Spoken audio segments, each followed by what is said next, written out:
కరీంనగర్ పట్టణంలో Bhagat Nagar లొకాలిటీలో survey number 920లో కొత్త రాజిరెడ్డి అనే సింగర్ అండ్ రిటైర్డ్ ఎంప్లాయీ దాదాపు ఒక 99లో 1999 సంవత్సరంలో ఒక 267 స్క్వేర్ యార్డ్ అని పర్చేజ్ చేయడం జరిగింది.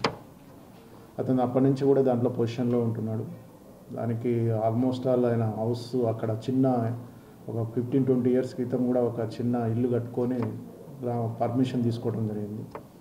రీసెంట్గా అతను దాన్ని బిల్డింగ్ మళ్ళీ మార్చుకొని కొత్త కన్స్ట్రక్షన్ గురించి కూడా ఆయన కార్పొరేషన్ పర్మిషన్ తీసుకోవడం జరిగింది.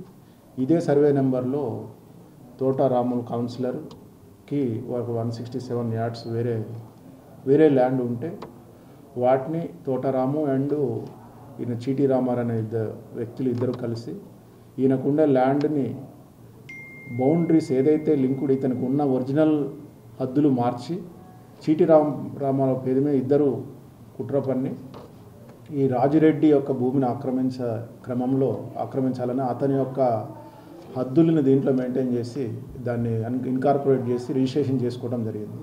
చేసి దాని మీద ఇతని మీద కోర్టుకు వెళ్ళటం, మున్సిపల్ పర్మిషన్ నా ల్యాండ్ అని చెప్పి క్లెయిమ్ చేసుకుంటూ మున్సిపల్ పర్మిషన్ క్యాన్సిల్ చేయటం ఇటువంటివి చేస్తున్నాడనే ఫిర్యాదు మేరకు మేము ఇమీడియట్గా కేసు రాజిరెడ్డి కంప్లైంట్ మీద కేసు రిజిస్టర్ చేసి అన్ని కోణాల్లో దర్యాప్తు చేయడం జరిగింది.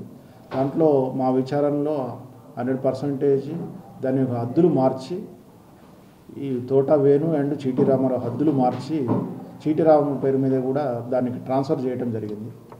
ఆ నేరం రుజువైనందువల్ల నిన్న వాళ్ళ ఇద్దరిని అరెస్ట్ చేసి మేము రిమాండ్ పంపించడం జరిగింది.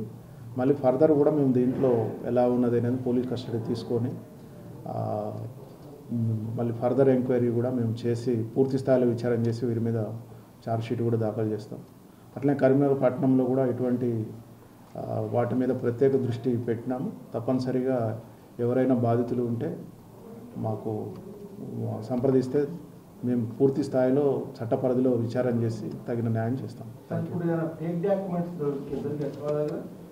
ఎస్, మాకు రిజిస్టర్డ్ వాళ్ళ దగ్గర సబ్మిట్ చేసిన డాక్యుమెంట్స్ ఏదైతే ఉందో వాటిని మనం రిజిస్టర్ ఆఫీస్ తోటి కంపేర్ చేసినప్పుడు 100% లింక్ డాక్యుమెంట్స్ అనేది దాన్ని ఫేక్ చేసినట్టుగా మాకు ఆల్రెడీ దానికి ఎస్టాబ్లిష్ అయింది ఇన్వెస్టిగేషన్.